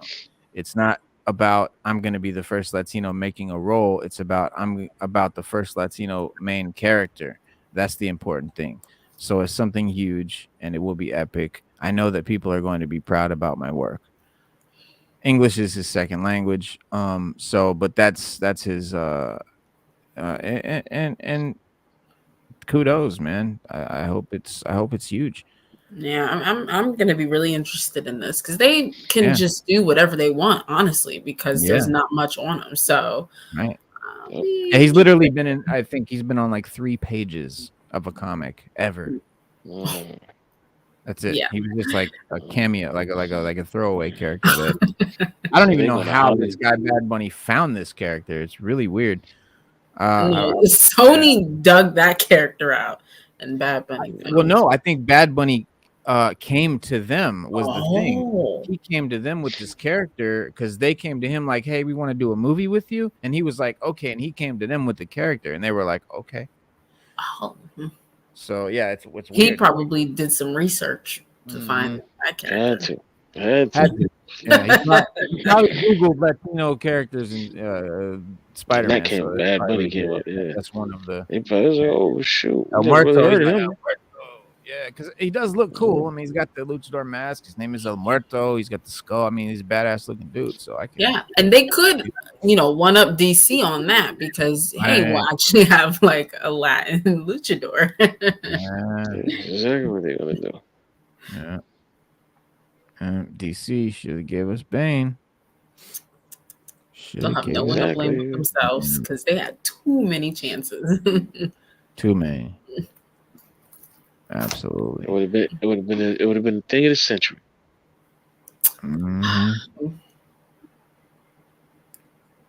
Oh, Hollywood's not that smart, like I said. That's what next they time. Yeah. Oh, Poison Ivy just murdered and ate a classic DC villain in this new remember I was telling you guys Poison Ivy #6 is coming. So she finds herself not just killing but fully consuming Jason Woodrue in this #6, Poison Ivy #6. So in Poison Ivy #4, Pamela Pamela, who is slowly being consumed by parasitic fungus, began having nightmares about Jason Woodrue, a character created by Gardner Fox and Gil Kane, who first appeared in 1962's The Atom #1, and it's sometimes known as the Floronic Man, Cedar, the Green Man, or a host of other botany-inspired names. But in Poison Ivy #5, Pamela has a hallucinogenic flashback to the moment Jason injected her with poisons that turned her into Poison Ivy before she walks into the villain's old laboratory and the two characters meet face to face. The issue further revealed defeating Jason would be no simple task, as Pamela infects and seemingly kills him with a parasite, only for the villain to rebuild himself with healing powers right before her very eyes. And so in #6, Jason attempts to get Poison Ivy to slit her own throat, but she stops herself when he threatens to go after Harley Quinn next. Using her powers, she breaks free of his control and defeats him. And but she doesn't stop. She sitting here with you, I realize I can get to the real bad guys, and I will, one by one, I will eat them alive. Wanting to absorb Jason's regenerative, you know the word I'm talking about. Regenerative. Yeah, in order to heal herself from the fungus, while also ensuring, that the Green Man doesn't make a return, anytime soon. So she eats him, piece by piece. She said, "I do what I have to do. People say eat the rich, but nobody ever does it. I'm just saying maybe we should." She says. So, but let me see. That's not gonna work. Give me this. But it's a pretty cool panel. It's actually a full page panel. That we see her eating this guy, and we'll show you.